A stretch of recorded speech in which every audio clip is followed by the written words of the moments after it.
Genuine thank you to our judges for being here this morning.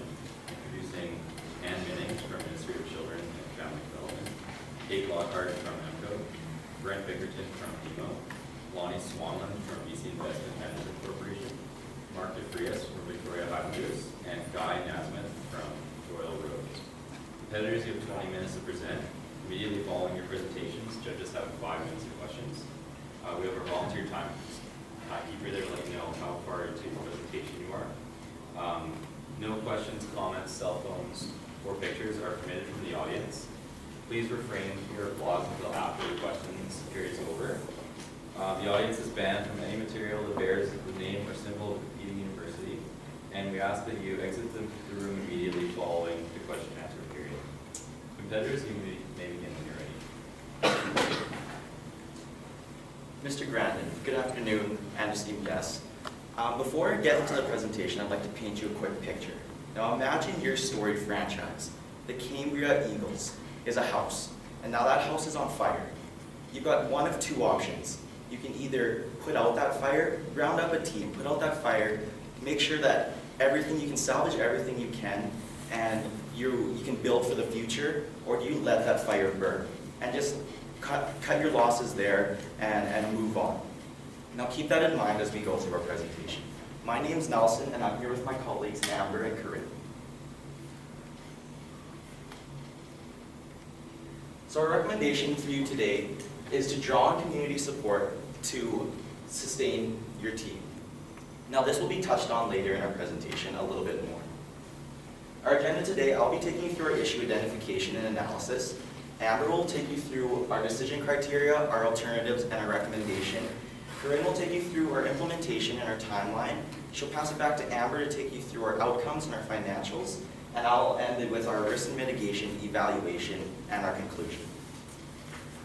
So the main issue we have identified today is that your previous owner, he abruptly and frankly unexpectedly left your organization in a crisis.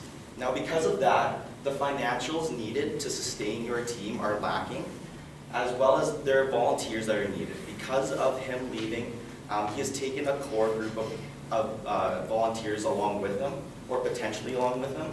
And again, the morale of the team is low. They don't care about each other. They don't know one another's names. And through our external analysis, looking at the NAF, your league, as well as the game of football, the beautiful game of football itself, we see that it's a seasonal sport, but it takes an all-year-round commitment. Of course, you're playing games through June and October, but the process of recruiting players, of off-season training, that takes place throughout the whole year. And it's a physical sport. Now, player safety and concussions, that's been in the limelight of football recently. And that leads to high turnover rate of your players. Now, a typical running back, they don't make it past 30 in this game of football. So again, that leads to a high turnover rate in the sport. It's volunteer driven, especially in your league. Of course, profits aren't a main issue in your league, which means that not a lot of people are getting paid. You've got 2 people in your organization getting paid right now, but the rest is volunteer driven. And investors are extremely important. Investors, sponsors, that's where you're getting your key funding from. Of course, the league is providing the marketing and other key resources for you, but investors and sponsors are key to your organization. And just by looking at your organization, some strengths, you're Canada's team.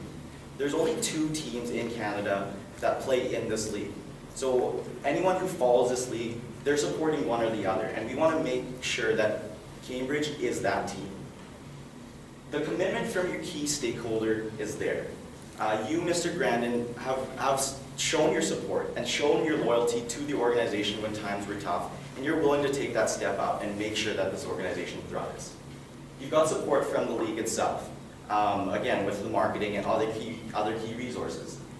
And you're a bridge towards further opportunities for the players. Again, you've stated players use this league as a stepping stone towards college scholarships, towards the NFL even.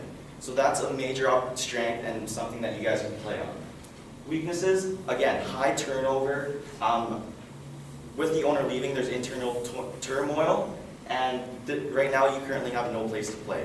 Your current stadium's under renovation, and unfortunately when your owner left, he left you with that situation. So I'll pass it on to Amber now to take you through our decision criteria. Thank you, Nelson. So we've come up with 4 decision criteria in order to create an opportunity for you guys to choose a decision that would work best for the team. So the first is network expansion. Does the decision that we have create a network for you, create different opportunities for you to build your sponsors, build the team, and have this community involvement? The second is attendance. Are the people attending the games committed? Are they coming every game? Are they wanting to support the team? The third is fiscal responsibility. As it is a business that doesn't make a profit, we want to make sure that you're still meeting the revenues and expenses that you need to meet to make sure that the business is still running. And the third is longevity. Are we making sure that the business and the team are still going in the long run rather than just cutting them off? So we've come up with 3 alternatives for you to choose in order to create an opportunity for you guys to make sure that the business is being fulfilled in the way that we want it to. So the first is to dissolve the team. So to take the team that we've created and cut our losses, because we have this crisis in our hands, just to look at the things and decide that the time spent to rebuild the team will be more costly than the time spent to just dissolve the team. The second is relocation of the team. So take the team to a different place. Make sure you're going to a place that'll build into the team, and look at relocating to a different place in Canada. And the third is to draw on community support and sustain the team. Look for sponsors, look for people who want to volunteer in the community, and just take those and run with them. So with our alternative 1, we've seen that although it is fiscally responsible because you're not getting these losses so often, it doesn't hit all of the things that we want. We're kind of just cutting back our losses and just taking them as for what they are, rather than looking into the team and the community that we've already built. As for relocation, we've seen that the network and attendance aren't being fulfilled. There is fiscal responsibility and longevity in it. As we've seen, we can relocate and make sure that they can run the team as it works for them. However, it's not expanding the network necessarily, because you're kind of just flipping the networks rather than creating new networks on top of the ones we've already created. And drawing on community support, we've seen has fit all of our decision criteria, because it does have that community support that we want. It has the people who we've already been building into, and has the ability to adapt to what we've seen, the changes that are made, and the differences that we need to make. So our recommendation is to draw on the community support that we've already created and that we can create in the further. So this can be done through recruitment, through investing and team building, in order to build up our team and help them to want to be involved. So now I'll pass it on to Corinne to explain further what this looks like. Thank you, Amber. So the implementation that we've come up with today to fulfill this recommendation, really there was a world of opportunity to move forward with here. We'd like to start with communication, moving forward into some brief restructuring, then the recruitment phase, financials, and overall improvements. So the communications. First and foremost, it's really important to talk with your players, to talk with your fan base, to talk with the media. It's a small community, and it's a tight-knit community. So you need to be really careful that you're explaining things fully to all of these people that are involved. They don't want to feel like they're being left out of the decision-making process. They don't want to feel like they're having the wool pulled over their eyes, because they know something's going wrong, and they're not really 100% sure what it is, and they're not getting all the facts. So it's really important to be transparent in this instance, explain what's happened, explain that you are stepping up and that you want to make this team lasting and strong moving into the future. You don't want to let this team die. So you're drawing on the passion with that. You're just making sure they understand how important in the next year or two especially their support and involvement is going to be, because it's going to take the entire community to keep this team afloat. Key volunteers. Sitting down with the 4 key volunteers that were brought into the organization originally through Mr. Burkle's wife, who, of course, she is leaving the volunteer coordinator role. There's a strong likelihood that those 4 key volunteers are probably going to leave with her. But they don't necessarily have to. They're involved for a reason. They're involved because they love this team. They're involved because they love this sport, and they're involved because they love this community. So make sure that you sit them down and give them the respect they deserve for being involved with the organization, and made them feel like they have a choice. It's two-way communication. They should be able to talk and ask questions to you, and you should give them honest answers. If they do decide to leave, then that's just something that you'll have to move forward with in recruiting more volunteers, but there's a good possibility that some of these individuals are going to want to remain involved. The next part of communication will be the field rental. It's contingent, of course, upon your ownership of the team that you have somewhere to practice. So practices would take place in Monday Park, which obviously is having some issues because there's not enough room for full game spectatorship, which would cause your financials to dip much lower than is sustainable due to the fact that you couldn't really sell as many tickets to a game. So for practices, we believe that practicing in the park is totally feasible, but traveling to a nearby city for games, this would be for one season. It would involve some increased costs, which Amber will take us through a bit later, but for the short term, we believe that's the only sustainable option for the team. Restructuring. So as you've moved into the role of owner of the team, Mr. Brookwell previously was filling the role of owner and head coach. So if he's leaving the organization as the owner, he's also leaving the organization as the head coach. We believe that if you are fully qualified for the position, you can take on the duties of the head coach as well. And then the director of scouting. This is a position we would like to add underneath the volunteering aspect as one of the key volunteers, expanding from 4 to 5 key volunteers. This role would basically just be fully in charge of player recruitment, scouting, and it would just be on a volunteer basis as well. So moving into recruitment. The first position that I mentioned, which was Mr. Brookwell's wife, was the volunteer coordinator, and she's let us know that she's leaving the organization when her husband does. So with this, we need to obviously fill the position as quickly as possible because this industry is run entirely on volunteers, so she has a very important role. Internally offer the position to one of the 4 key volunteers. If they do decide to stay with the organization, they may be willing to take on a bit more responsibility and take over this role as well. If that isn't accepted by any of the key volunteers, move into online posting. So the NAFL website, volunteer databases, even the university. This individual doesn't necessarily have to be exceptionally skilled in football or extremely knowledgeable. They just have to have a really high energy attitude, and they have to be willing to be organized and just coordinate with the volunteers. So even necessarily someone who's in your network as a wife of a player or connections through that, the employer referrals are extremely important to this community. The director of scouting, which I just touched on, one of the 5, previous ties to football, no longer playing, they want to remain involved, they've got that skill, they know what they're looking for, of course, for this type of league, and they're able to go out there and get the players that are necessary. Next itself would be the players. So the director of scouting would take over finding new players to play in the league. Scout at local football games. These are people that are going to be wanting to look for a link to the NFL, and if you're not college bound, this is your next best option. Online football websites. So there's individuals that maybe blew their chances at going to the big leagues when they were younger. They maybe were injured or they made some bad decisions, and now they're willing to reinvest and really get involved. So if you post on these websites, people are putting up scouting tapes so that you can go look at that and even decide just through there for completely free source of media. It's just your time you have to invest. And referrals. So talk to the people that are already playing. Chances are they played with someone when they were younger or in a different league, and they're willing to let them know, like, hey, our team is looking for some more people to join. Are you interested? Next would be the defensive coordinator.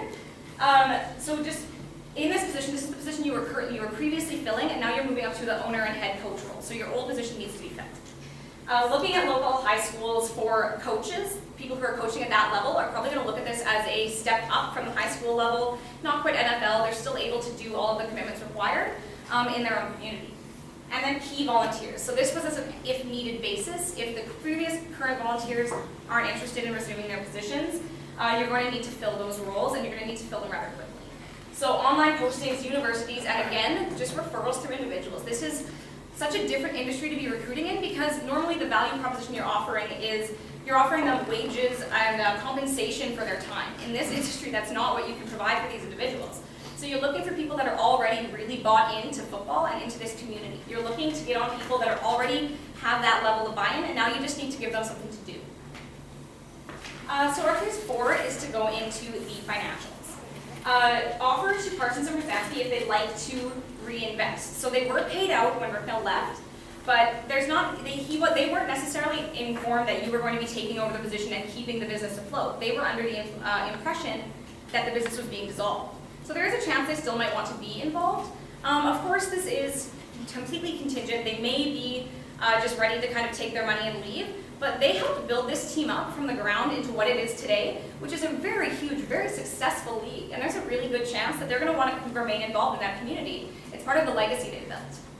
An offer the opportunity to Mr. Silver as well. He was on that key team, but he missed the chance to invest the first time around.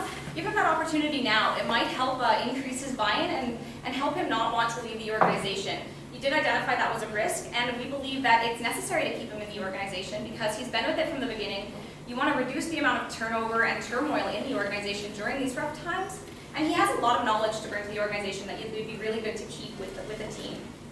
And sponsors. So obviously increasing sponsorship money is going to be really important if the team wants to remain operational. So you're not operating with a profit, but you can at least continue to bring in some more money. The $15,000 sponsorship deal with the Sporting Center and the other key primary sponsorships, 3 of $5,000, those were paid out when Mr. Burkball left.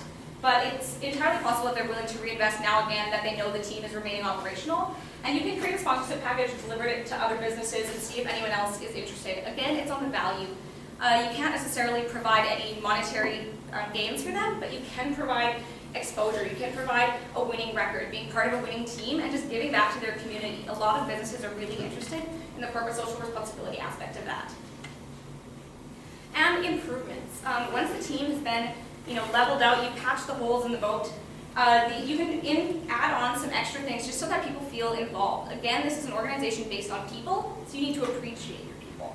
That includes the investors and sponsors, the volunteers, and the players. So there's multiple different ways you can do this. MVP awards, hours of service, just making sure people know that a little bit of their time and effort spent, you do really appreciate it, making sure that they understand and that they receive a little bit of time in the limelight where you put their name up and you say we really appreciate what you've done for us. Team building, off-season as well as on-season.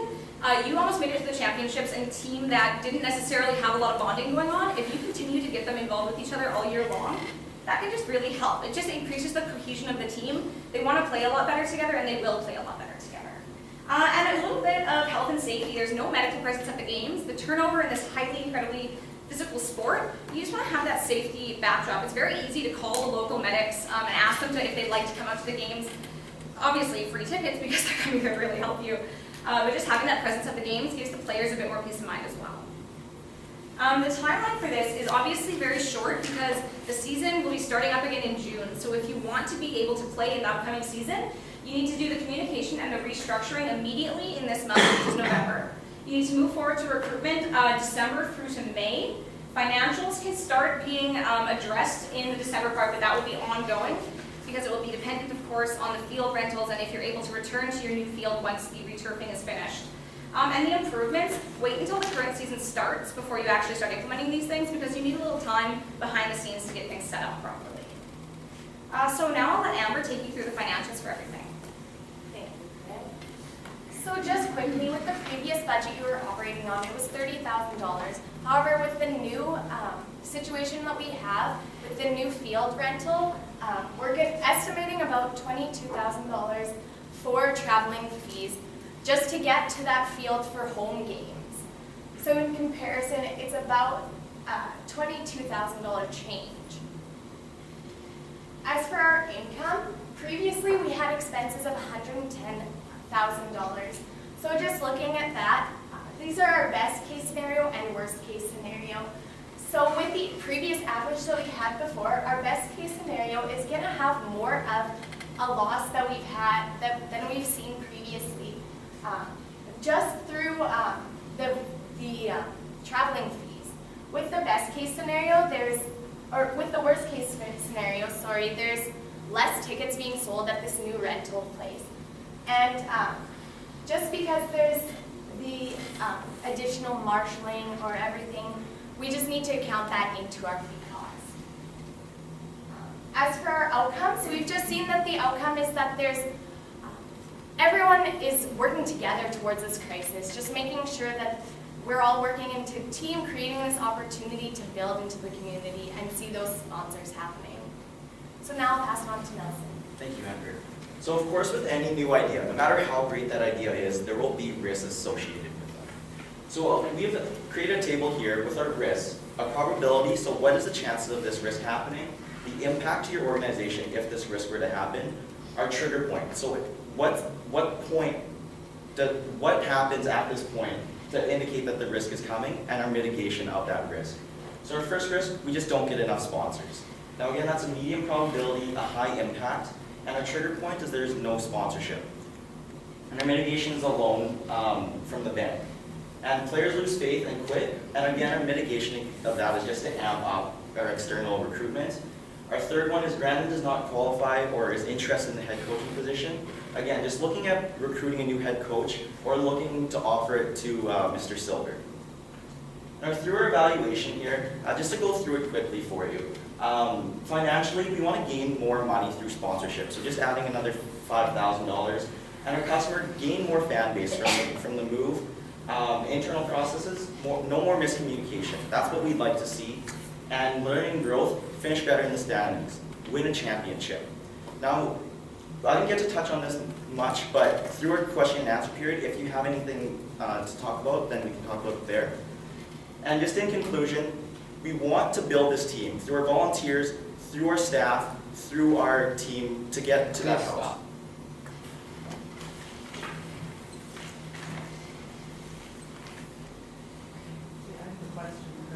Really around the risk of playing in another community. Not only does it increase the expenses substantially, I think it increases the risk. For one thing, we've got volunteers all over the place, and they're going to have to add a lot of additional costs themselves. And it's not just to the organization. So how will you mitigate that and ensure that not only do your players participate, but your fan base actually comes with you as well as your own fan base in the other? We really thought of that as more of an opportunity than anything else. You're moving into a new community that's likely following one of two teams that's actually from Canada. So they're likely one part of the fan base that's already listening via the radio or watching via TV. So we believe that increased revenue from the ticket sales in that area when that reaches the new base will kind of help offset those costs as well. If there's a very loyal fan base involved right now, and we believe that they would be more than willing to kind of come out for some games. There's only 5 games that they would have to travel for necessarily, which would be the home games. If they weren't already traveling for the away games as well.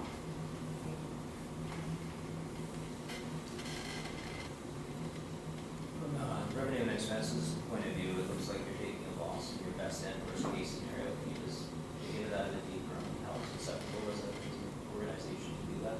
So currently before these best case and worst case scenario, we were still taking a loss, and that money was coming from sponsorships.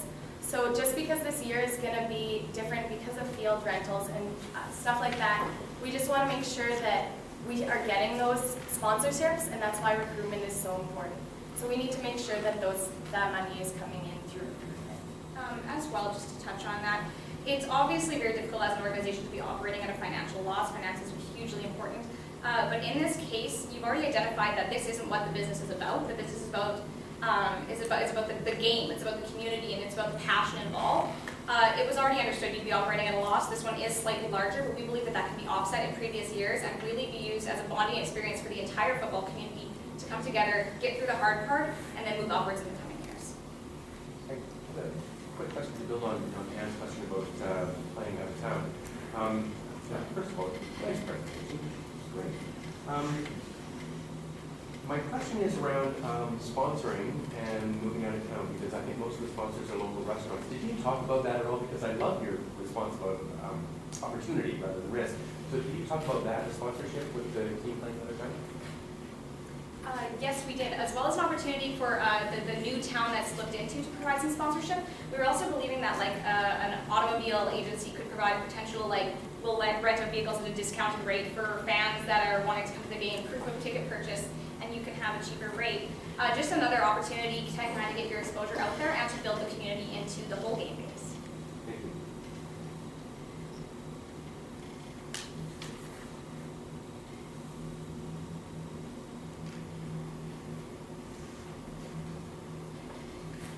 I liked your use of wanting to use online as your medium for trying to recruit.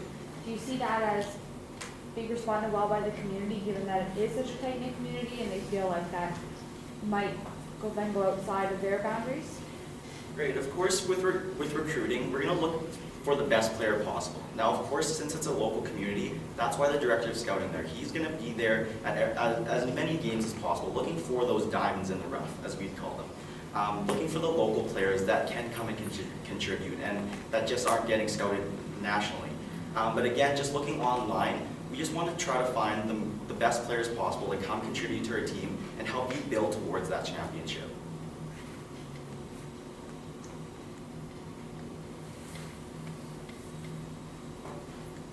There's some questions, I'll just make a quick statement. I thought that the fire burning in the beginning was brilliant. We were